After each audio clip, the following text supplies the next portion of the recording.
On this DVD, you're going to learn all sorts of things about the guitar. Parts of the guitar, how to choose a guitar, how to hold the guitar properly, reading music, notes, rests, chords, and a great variety of other things that are important when you're learning how to play the guitar. Well, let's get started.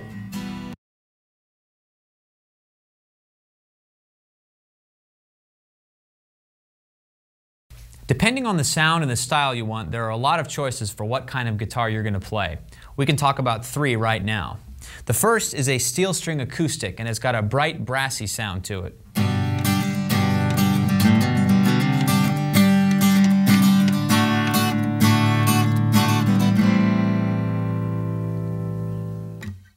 The second choice is a steel string electric, which is used mostly in rock and roll and jazz.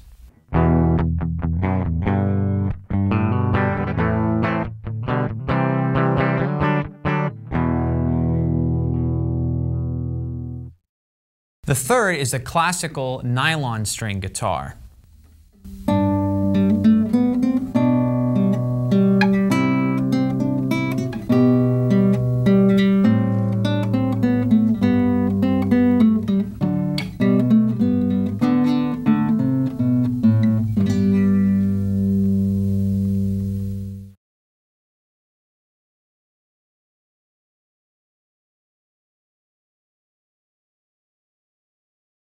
Now we're going to cover right hand technique.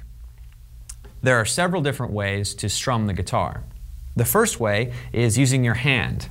And let's use the fingernail of our index finger, and we're gently going to strum the strings, starting with the 6th string, which is the lowest in pitch and the thickest, and strumming all the way down to the 1st string, which is the thinnest and the highest in pitch. So let's strum it 8 times.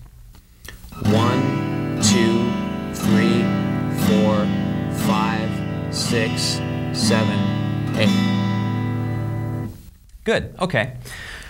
The second way to strum a guitar is to use a pick. When you're using a pick, you want to hold it firmly, but not too firmly, between your index finger and your thumb.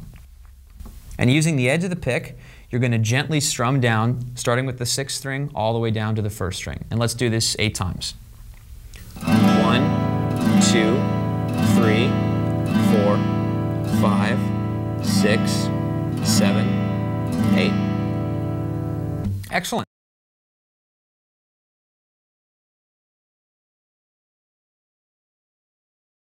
Left-hand technique is very important when you're learning how to play the guitar. So let's spend some time talking about it. Your left-hand position, you want to put your thumb in the middle of the back of the neck, and your fingers will press gently down on the fretboard. Think about holding a ball and squeezing it between your thumb and your fingers. You want to keep your elbow in to your body and your fingers curved. When you fret a string, you want to put your finger down on the string as close to the fret as you can get it. And you want your finger to be perpendicular to the fretboard. So you don't want to push down like this, you want to push directly down onto the fretboard. And the closer you can get to the fretboard, the brighter and cleaner your tone is going to be.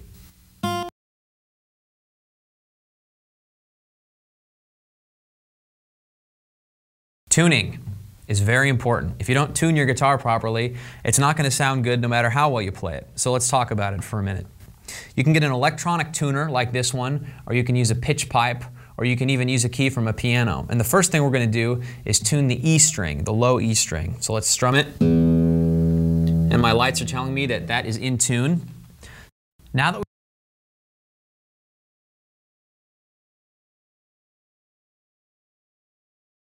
musical sounds are indicated by symbols called notes. The time value of a note is determined by its color, black or white, and the type of stem or flag attached. The pitch value of a note is determined by its place on a staff. A staff has 4 spaces and 5 lines. Guitar music is written in the treble clef, and when the treble clef is in place, the notes on the lines are E, G, B, D, and F. Some people remember this by the phrase, "Every good boy does fine."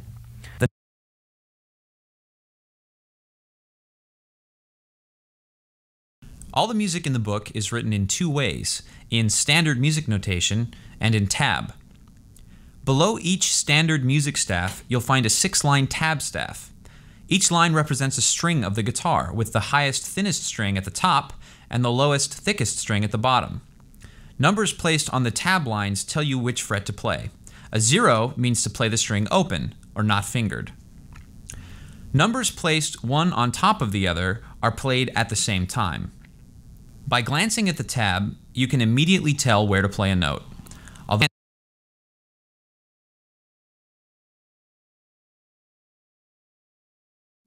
Chord diagrams. Chord diagrams are used to indicate fingering for chords.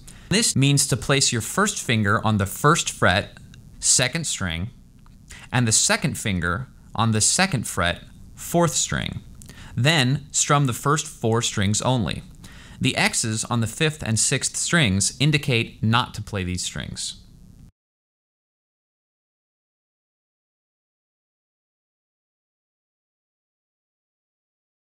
There are 4 kinds of notes. A quarter note gets 1 count. A half note gets 2 counts. A dotted half note gets 3 counts. And a whole note gets 4 counts. Now we're going to cover time signatures.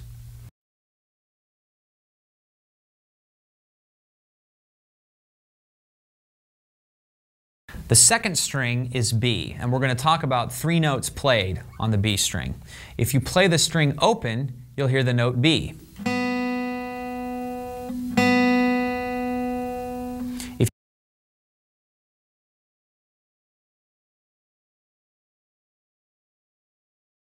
On the third string, we're going to play 2 notes. It is the G string, so if you play it open, it sounds a G.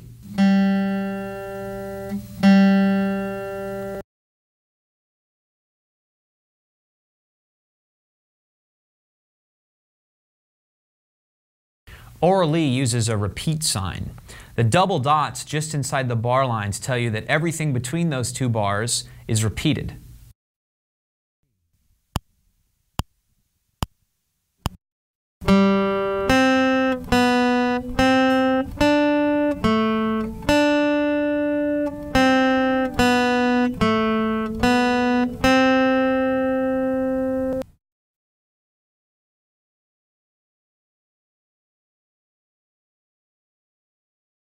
A chord is a combination of 3 or more notes played at the same time. On a staff, the notes in a chord are connected by the same stem, except for whole notes, which have no stem.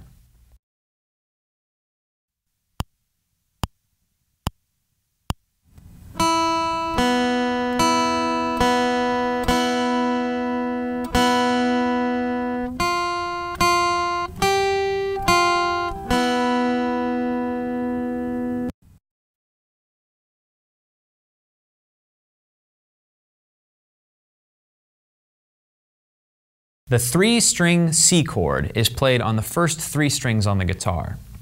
The first note is G, which you'll play on the open G string.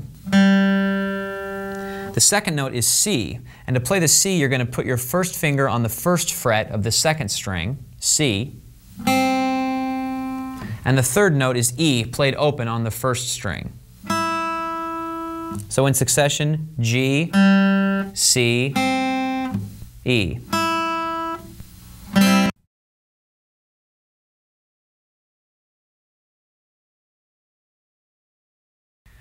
This is a quarter rest. A quarter rest indicates that you need to be silent for 1 count. So if you've just played a note, you're going to need to dampen the strings with your palm like this.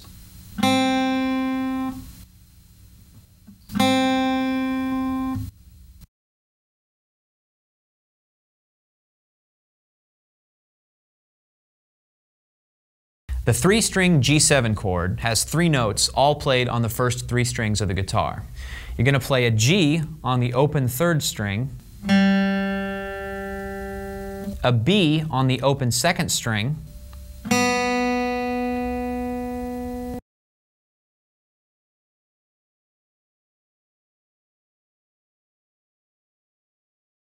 the 3-string G chord has 3 notes also played on the first 3 strings of the guitar. The first note you're going to play is a G on the open 3rd string. The second note is a B played on the open second string. The third note you're going to play is a G by placing your third finger on the third fret of the first string. So G.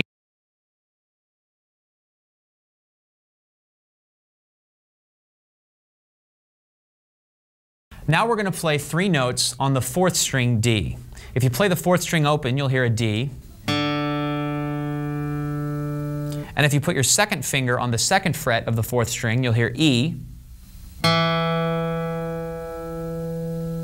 And by placing your third finger on the third fret of the fourth string, you'll hear F. D, E, F.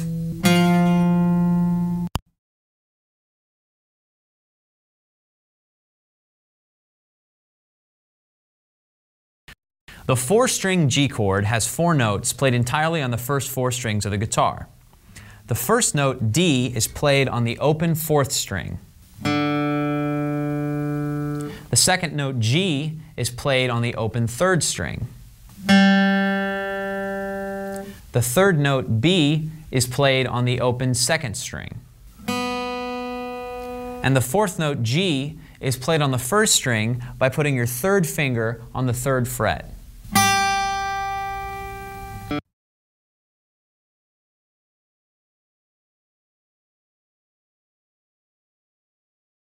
Let's play three notes on the fifth string, A.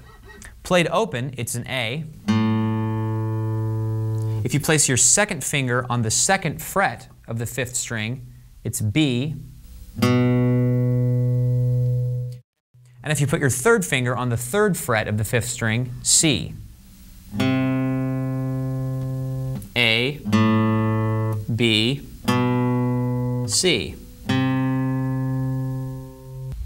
A short line that extends the staff upward or downward is called a ledger line.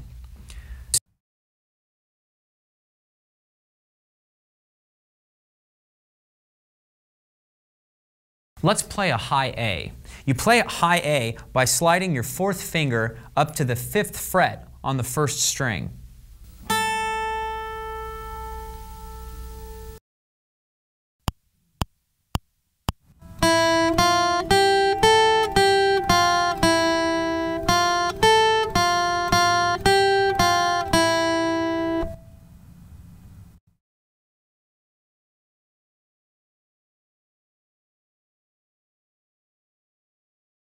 Not all pieces of music begin on the first beat.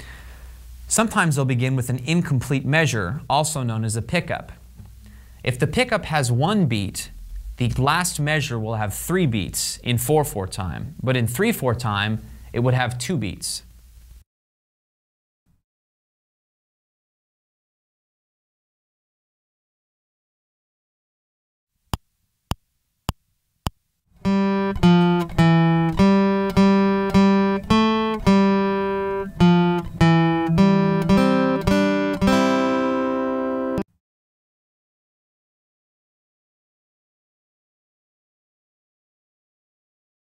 Let's play 3 notes on the 6th string.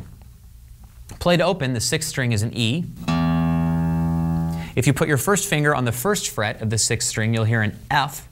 And if you put your third finger on the third fret of the 6th string, you'll hear a G.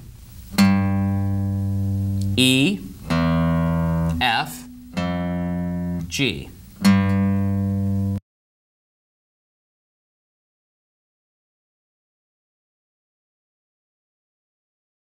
All right, let's take a moment and review all the notes you've learned how to play so far.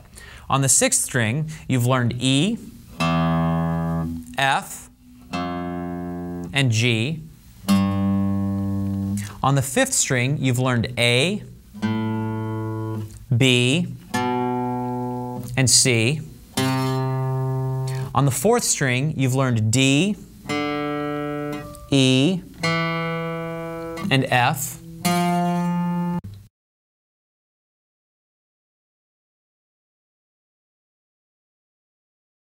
Tempo signs indicate how fast or slow you should play a piece.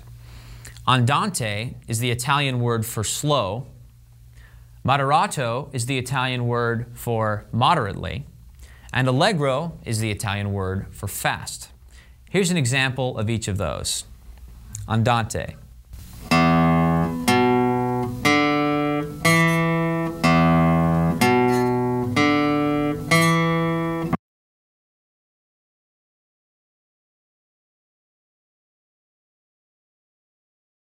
One great way to accompany songs is to take chords you know and break them up into a single note followed by a smaller chord. So take the chord and play the lowest note on the first beat and the rest of the chord on the second, third, and fourth beats, like this.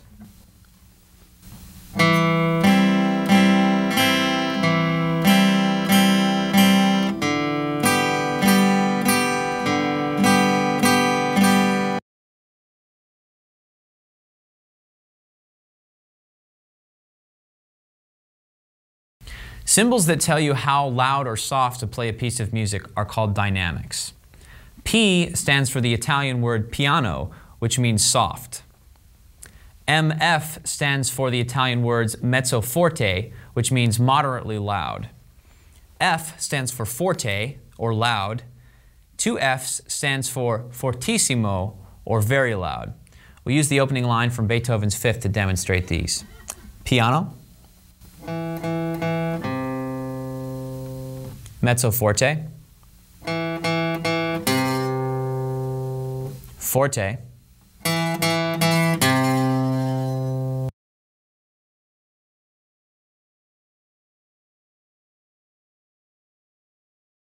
we've already talked about quarter rests, which indicate that you should be silent for one beat.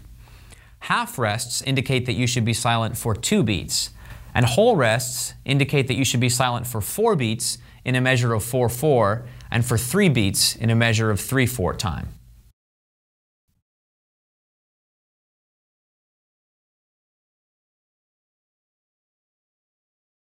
Now we're going to play the 4-string C chord. The first note you'll play is on the 4th string. You're going to put your second finger on the 2nd fret to play an E. The second note is a G played on the open 3rd string. The third note is a C played with your first finger on the 1st fret of the 2nd string. And the final